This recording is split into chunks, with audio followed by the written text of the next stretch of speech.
Hey guys, this is John Callum from KHL Motorsport, and this is the Contact Patch podcast where the rubber meets the road. Right now I'm recording this as I drive. This episode was supposed to be have recorded a few days ago, but I actually came down sick while recording that, and I had a severely clogged nose. So the recording really wasn't so fantastic. Even now, well, I'm much better than when I was, but there's still a bit of a phlegm, a bit of a cough. But I'm fit and fighting. I guess it's just the variable weather that makes us all susceptible to all these illnesses. I don't think it's COVID. Well, I hope it's not. But anyway, COVID is like a severe form of the flu right nowadays. So anyway, let's see how this goes. I don't know if you can hear the ambient noise around me. I'm stuck in traffic. I'm driving the coupe all stock, not the coupe all-wheel drive project that we're doing. It's my other coupe, which is the all stock automatic 2.0 in Lima blue. Today's topic is let's discuss what happened during the Singapore Grand Prix. And I'm not talking about who won. I have no idea who won. Maybe a Ferrari guy, I don't know. Let us talk about one important person who has attended the Formula 1 Grand Prix. The first person is, of course, my very own beloved Tita Bing Bang Dulce, who has, according to Facebook feed, that she has attended the Singapore Grand Prix. Tita Bing Bang Dulce is the organizer for slalom racing in the Philippines under the Race Motorsports Club. So shout out Tita Bing. Hope to see you soon. But actually, the person that I really want to discuss, the person I'd like to discuss is definitely someone very, very important. It is our president, current president of the Republic of the Philippines, who is Bong Bong Marcos. It was broadcasted on social media that our president, with a small entourage, was able to even attend the Paddock Club, which is a very exclusive VVIP venue within each Grand Prix. And in this case, it was the Singapore Grand Prix, and he was able to hobnob with the Singapore VIPs, probably several businessmen, and was able to enjoy the Singapore Grand Prix. And people are saying that the president should not be the one to go attend all these Formula 1 races and all that. Some people are saying that it is an insensitive move or an insensitive gesture, that the president is, instead of dealing with typhoon victims, poverty, economy, inflation, and all that, he's spending his weekend in a Formula 1 race in Singapore. Some people are saying that he has used government funds and government assets to enjoy a weekend in Singapore.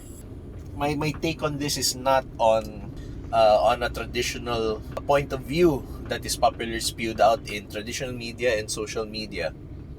My point of view is that of a motorsport professional, an avid fan of motorsport. Anyway, here's a commercial break first because I'm going to eat my breakfast first. So, anyway guys, see you after the break.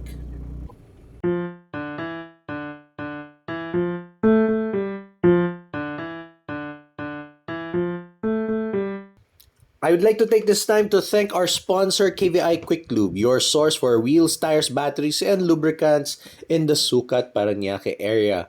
Featured product for KVI Quiklube for this episode is Sumaxx tires.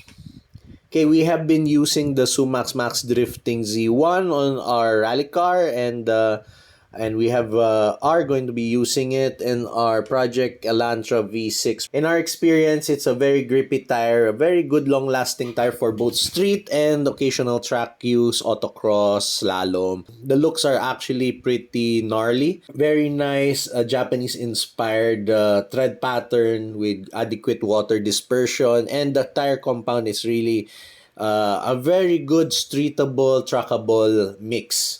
So you could use the car in any situation in a sporting manner. That's what I like about the Max Drifting Z1. Don't knock the fact that it's called Max Drifting Z1. It's actually a pretty grippy tire made by Sumaxx. So Sumaxx tires are available at KVI Quiklube. Please do check out KVI Quiklube on its Facebook page, facebook.com/kvi.quiklube. So thank you again, KVI Quiklube, for supporting us in our endeavors.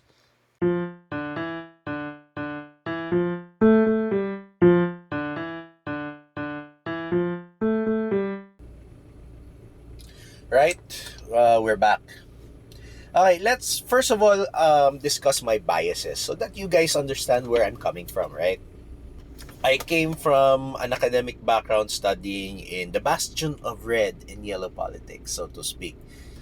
I'm not a political scientist, that's for sure. I'm not a political science major. I've not studied the topic so much, so I have an armchair understanding. But I'm not a political scientist. What I am is a motorsport professional. So when I discuss colors, yellow and red, yellow would be more of the brand of politics represented by the Aquinos, basically, with the people power and all that. And they were the ruling political ideology since 1986. And I think that would be book-ended until end of Pinoy's term, Noynoy Aquino's term. So that represents whatever label that you put on that type of political ideology, right? So that's the left. That's the yellows. Then the reds are the communist type of people represented by the leftist groups that we all know and love or hate or whatever. But they are most well known for their violence, as represented by the CPP-NPA rebel group.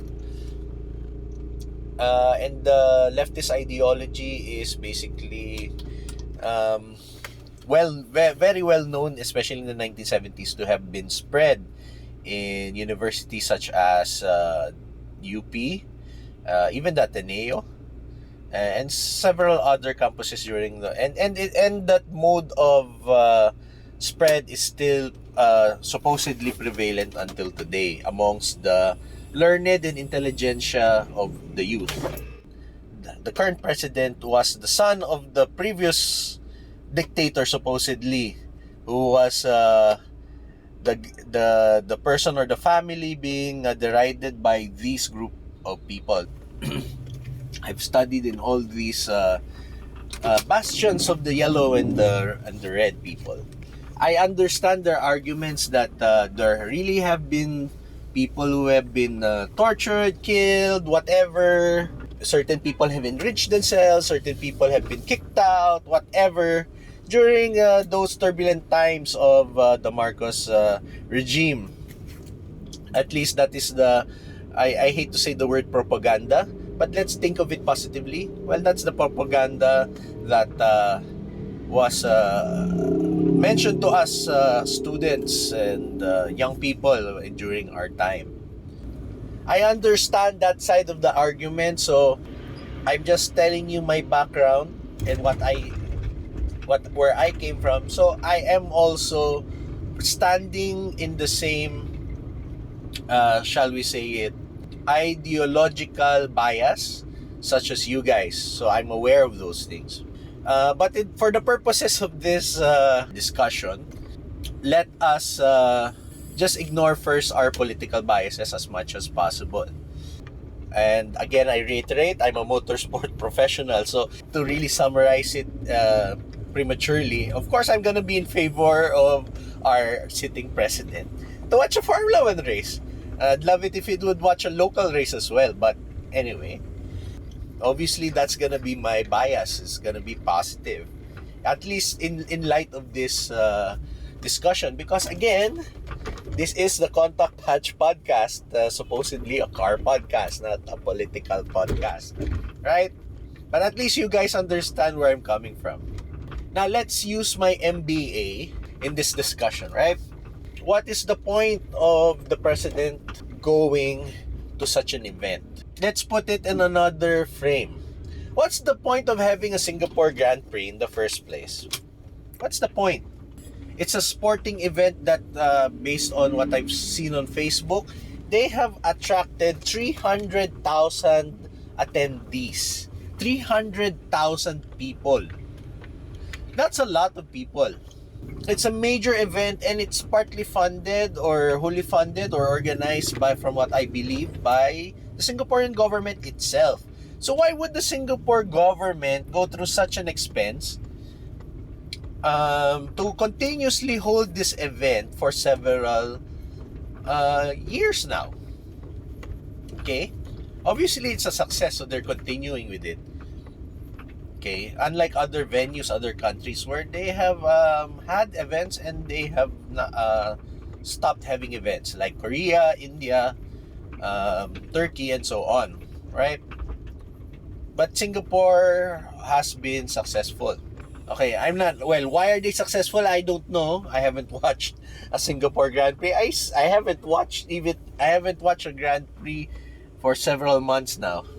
What is the point of Singapore holding such a grandiose and massive event, closing down their public streets, mobilizing their resources, and so on and so forth, to have this event that the detractors of PBBM find it to make no sense? Let's go very micro first. Let's not go on a big event first. Let me give you an example of the most recent track day I've attended, which was the Motul Track Day, held in Clark International Speedway. I don't know, several months ago. I had a video on that where my Elantra V6 overheated severely, but I got a couple of laps, more than a couple of laps in the track. So anyway, I had fun. But why would again Motul exclusively rent out the track? And that's not small potatoes of money, right? Why would they do that? Okay, first of all, Motul and the people behind Motul wants to promote their brand by associating Motul with sports. Anyway, Motul has been internationally a sponsor for various levels of motorsport worldwide. You can see the Motul name spread out. Okay, and they really make good lubricants. So they want to do brand building efforts by organizing such an event. Number two, it also allows end users to supposedly experience their products on a difficult terrain or an extreme environment, which is on a racetrack at high RPM with cars going left and right and straight and all that. And the third thing is that they also want to attract more dealers, more end users to use their product, to buy their product. And I was also party to that because, as you know, we run a quick service center called KVI Quiklube. They had sales agents who were on site to field inquiries regarding their product, services, and they have done several sales calls also to our establishment after the event. So it's really purely a business reason. It's not necessarily for the love of Formula 1, right? So Singapore is also doing the same thing. It's brand building Singapore as a country, as a destination country, for people to visit, enjoy the sight, scenery, tourism activities, whatever, right? They have casinos and adventure parks, whatever. I don't know what Singapore has. I've never been there.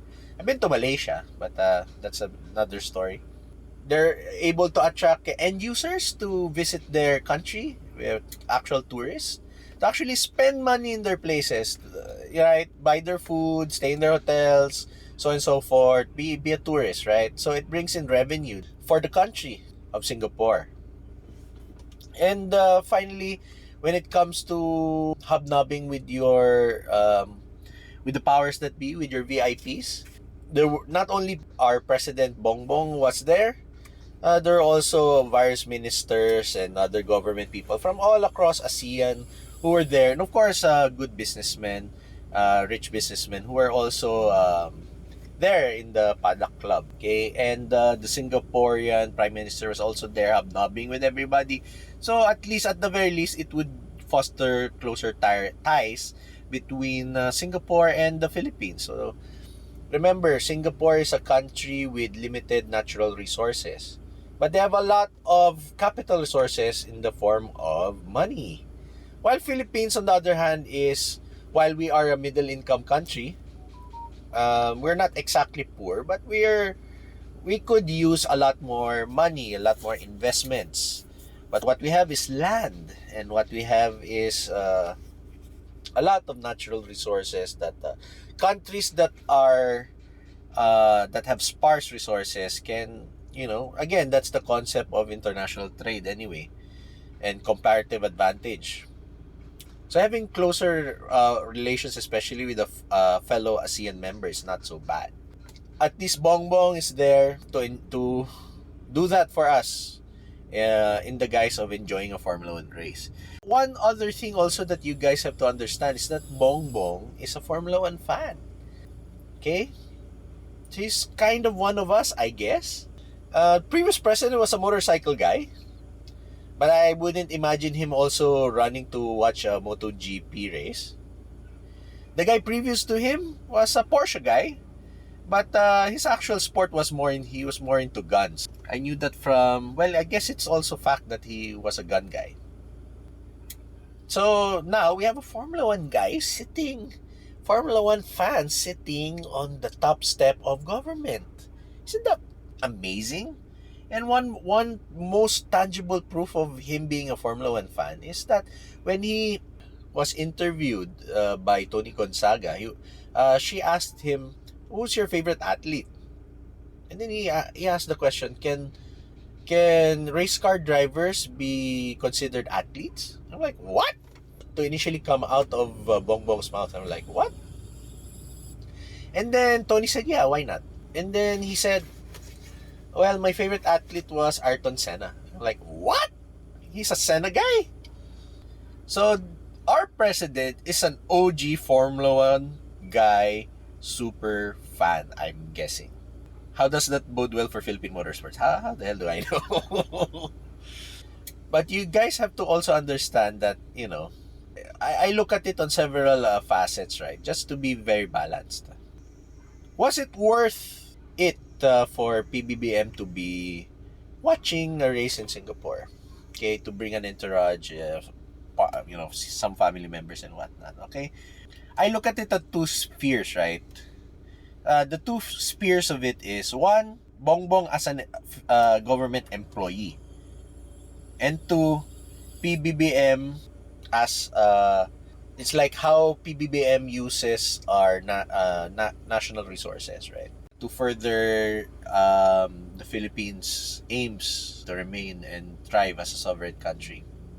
First of all, I consider any president to be an employee. He works for me. He works for us as Filipinos. He's our guy. He works for us, right? And I've been an employee, and I'm sure several of you listeners are employees as well. Sometimes being an employee, you get perks, travel perks, and whatnot, right? And sometimes employees bum around on the company time. If I would think of it negatively, I would look at it through this lens. That as an employee, that is his bumming around time. That is he's leveraging his perk, using the private jet, bringing his political family members there and his wife to go watch a Formula 1 race. So it's junket, he's just being an employee, so it's not bad. We do it in our own small way. Supposedly he sets an example, but come on guys, I mean, everybody does it. We do it. That's our benefit being employees of a certain organization, right? We take what we can because the salary is not good. I remember President Duterte complaining about his salary. I'm like, what? He's complaining about his salary, he has no money or what? But I think it's a right way to look at it, that these guys are employees. Even though we have elected them, right? 31 million of us elected this guy to be president, right? So okay, that's how I look at it negatively. Okay, let's let him be. He's taking advantage of his perk. He's being elected president, whatnot, whatever. And now let's look at it on the other side of it. All right. Okay, he has spent our money. He took the government jet and whatnot. How many millions of pesos did it took to for him to attend the Grand Prix? 1 million, 2 million, 3 million, 5 million. Let's say it cost us, the Filipino taxpayer, 5 million bucks for his junket, right? I don't think that's the exact figure. In US dollar terms right now, to just divide it by 60. For those 2 days, can we expect a tangible return on investment for what he has done? Will we receive, we meaning the Philippines, will we receive investments from investors? Will we receive grants from Singapore, aid from Singapore, totaling at least that or even more? So what's the rate of return for his trip? We don't know yet. Okay? Will it be realized? Will it not be realized? I don't know. Maybe not. Maybe it's useless. But as a salesperson, I am a salesperson. That's my function in my job, current job. I'm in sales. Not every sales call you're going to get a positive result. In Tagalog, mamumuhunan ka pa ng oras at pera para makakuha ka pa ng benta. So you're going to invest your time, your money to get a sale. So that's the rate of return remains to be seen for his junket trip. So basically, in summary, what do I want to say? Let's give the president the benefit of the doubt, right? Okay, he's a Marcos, he's supposedly a bad guy, whatever. They're corrupt, whatever. That's the perception that we know from the history books and from our teachers and our whatever, the people that we listen to in our formative academic years. So what are we going to do about it? Like, let's just wait and see if there'll be something tangible, and let's not take it away from that he likes Formula 1. And as a motorsport professional, definitely we love it if he was a Formula 1 guy.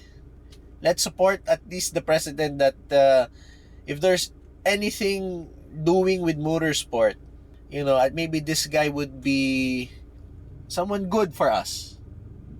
Okay? At least in the Philippine motorsport scene. However, there's a caveat with that. Remember that his father, the President Marcos, the OG President Marcos, he has actually banned motorsports due to the oil crisis. And that edict or whatever presidential decree or whatever he did to effectively ban motorsports is still in place. Up to this day, it has not been repealed by Congress or by any other I think it's just Congress who could repeal that or edit that or whatever. I don't know. Just to make you guys aware of that's still a thing. And that's actually the hidden boogie that Philippine motorsports is facing. And if you'd like to discuss more about that one, do let me know in the comments. And that could be a separate episode in of itself. Of course, with that said, that's a boogie. But of course, the father is different from the son. So anyway, maybe we still have a friend in President Bong Bong Marcos. So anyway, that's my thoughts on the matter. If you also have any thoughts on the matter, do let me know. But your thoughts on the matter should be either positive or constructive. Right? I don't need any troll saying that I'm a stupid guy, because I don't think I'm a stupid guy. In fact, I'm the polar opposite of stupid. But I could be wrong. So if you think I'm wrong, do let me know why I'm wrong, and at least we could you guys could correct me, and we could all learn, right? So anyway, this is it for this monologue again. Again, this is John Callan from KHL Motorsport. I'd like to see you all in the next episode of the Contact Patch podcast, where the rubber meets the road. I hope to see you then. Take care, guys, and ciao!